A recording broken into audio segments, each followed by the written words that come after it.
Oke, halo guys, welcome back to the channel. Dan kali ini kita bakal ngomongin soal Chelsea yang kemarin terutama habis dikalahin sama Manchester United dengan skor 4-2, di mana di sini Erling Haaland ini berhasil mencetak hat-trick. Dan di sini memang ada beberapa hal juga yang kita bisa melihat gimana potensi Chelsea untuk menghadapi musim depan. Dan kalau ngelihat gimana Chelsea main lawan Manchester City, dan sebenarnya terutama secara keseluruhan di pre-season tour ini sebenarnya bukan preseason yang baik buat Chelsea, karena bisa dibilang Chelsea kalah 4-1 lawan Celtic. Ini lawannya Celtic. Kemudian menang 3-0 lawan tim Amerika. Kemudian barulah lawan Manchester City. Ini dikasih lihat banyak hal di mana Chelsea ini masih banyak butuh perbaikan. Memang masih adaptasi di bawah Enzo Maresca dengan sistem yang dia mainkan. Seperti yang kita tahu, Chelsea sendiri juga ownernya ini menuntut permainan yang atraktif dan juga bisa bersaing melawan Pep Guardiola, Mikel Arteta.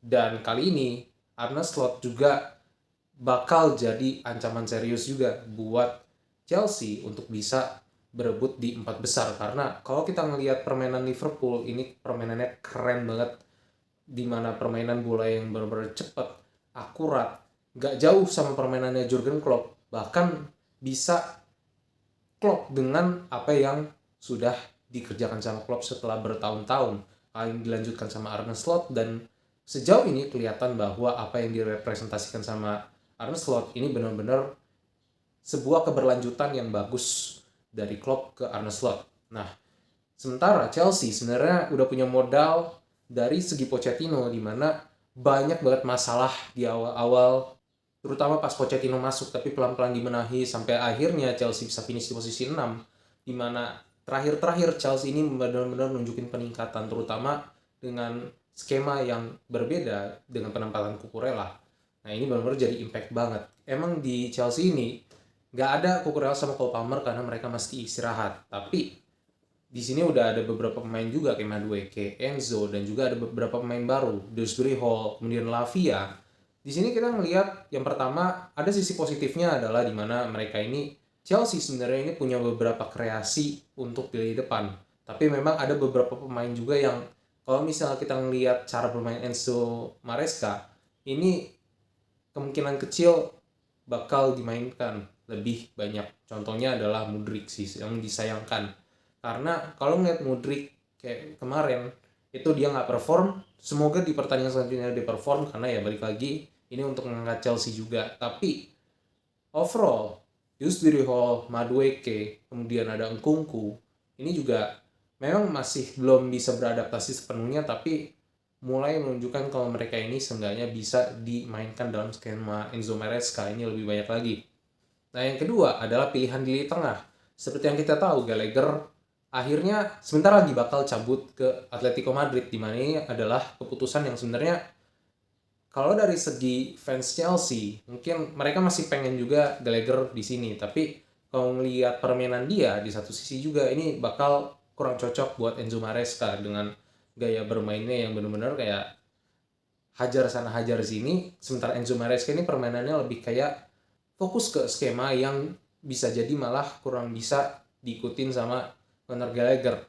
Makanya perpindahan Conor Gallagher ke Atletico Madrid ini sebenarnya bisa dibilang perpindahan yang cukup tepat, menguntungkan buat kedua sisi. Sementara di kita juga udah ada Romeo Lavia yang selama kemarin preseason ini menunjukkan sebuah performa yang positif untuk diterapin di squad Enzo Maresca. Sementara Caicedo sama Enzo ini yang masih jadi pertanyaan bagaimana mereka ini bisa diduetkan. Dan tapi yang jelas Cole Palmer kalau misalnya dia udah masuk, kemungkinan besar dia udah pasti ditaruh di tengah, dan sisanya tinggal dua lagi nih, siapa yang bakal ditaruh. Apakah dia bakal naruh Lavia sama Caicedo atau Lavia Enzo, kita nggak tahu. Yang jelas Cole Palmer ini bakal jadi kunci permainan Chelsea musim depan, gimana dengan kreativitas dia, dengan kemampuan yang dia udah tunjukin di musim lalu, benar-benar sesuatu hal yang luar biasa buat Chelsea. Nah, di belakang ini benar-benar yang jadi masalah. Masalahnya justru ada di center back. Kehilangan Thiago Silva ini benar-benar sangat berpengaruh gitu kan. Kita belum punya gantinya Thiago Silva, khususnya yang bisa mendistribusi bola dengan sangat baik. Trevoh Chalobah sampai yang tadinya mau dijual itu akhirnya mikir-mikir lagi. Ini yang pada akhirnya harus dipikirkan sama Chelsea, apakah mereka harus beli back tengah baru atau ya menunggu dengan squad yang ada gitu kan. Karena kalau ngelihat gimana bursa transfer dari Chelsea sekarang, rasanya mereka udah nggak mau lagi kayak jor-joran terlalu besar, mengingat mereka udah punya financial fair play. Ditambah juga sebenarnya banyak pembelian-pembelian dengan harga yang mahal ini tuh justru malah nggak efektif dari Chelsea. Justru yang malah efektif itu ya pembelian kayak Cole Palmer yang cuma 30 juta, yang kayak gitu. Dan sementara di kiri kanan, kita lihat match di Manchester City kemarin ini, dia taruh Malo Gusto di sisi kiri. Ini benar-benar dihabisin terutama sama Oscar Bob. Oscar Bob ini dapat 1 gol dan juga 1 peluang yang benar-benar emas banget. Itu juga ngelewatin dari sisinya Malo Gusto, dan kelihatan banget Malo Gusto ini masih kagok mainin inverter back. Ditambah lagi juga ini bukan natural posisinya dia, jadi ini bakal makan waktu lebih lama. Sementara memang Enzo Maresca sendiri di preseason ini memang lagi ngakuin banyak eksperimen, tapi kalau ngelihat kemarin ditambah juga dengan Reece James yang ketika bareng Madueke yang kemungkinan besar bakal ditaruh sebagai pemain inti, ini kelihatan mereka kurang cocok satu sama lain ketika dipasangin bareng. Justru lebih cocok Malo Gusto, karena Malo Gusto ini permainannya dia lebih agresif dan dia juga bisa lebih banyak pergerakan yang benar-benar luas gitu. Seperti Cucurella, dia bisa main lebih ke tengah, inverted. Dia juga bisa main melipir di sayap. Dan di satu sisi lagi, Sanchez.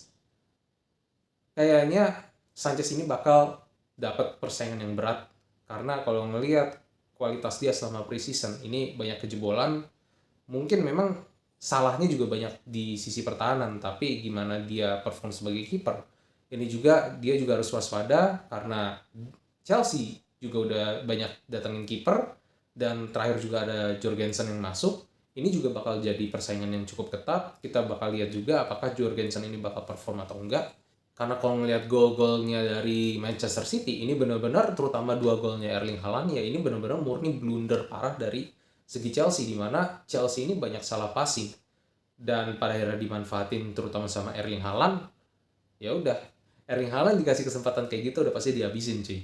Dan 1 gol dari Oscar Bob juga benar-benar kayak nunjukin bahwa banyak hal yang harus dibenahi di lini belakang. Sementara Manchester City, mereka nunjukin beberapa pemain muda yang pada akhirnya bisa jadi potensial untuk dimasukin ke tim intinya Manchester City. Dan satu hal yang positif di sini adalah dari segi skema.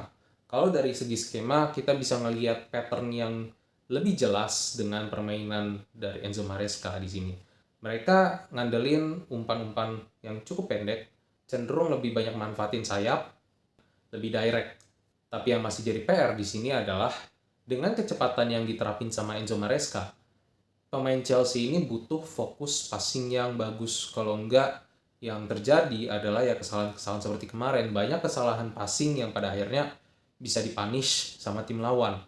Tapi kalau passing-passingnya Chelsea ini bagus, permainan Chelsea ini bakal bisa jadi berbahaya buat tim-tim lain. Karena terutama dari sisi serangan, Chelsea ini juga udah punya lini serang yang cukup bagus bisa dibilang. Hanya saja tinggal striker di depan. Siapa yang pada akhirnya bisa jadi striker yang benar-benar dibutuhin Chelsea sebagai goal getter. Osimhen di sini juga udah di radar Chelsea, dan Nkunku juga di sini pelan-pelan juga udah mulai menunjukkan taringnya. Ada Madueke juga yang pelan-pelan juga makin lama makin rajin untuk cetak gol, dan ditambah lagi ada Cole Palmer juga yang rajin cetak gol. Sterling memang cetak gol di pertandingan kemarin, tapi sayang memang dia ini kurang konsisten.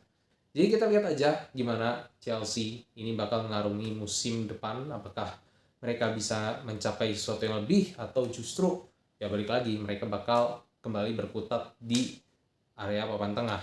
So itu aja untuk video kali ini. Thank you for watching, dan jangan lupa buat like dan komen dan juga subscribe. By the way, gimana menurut kalian?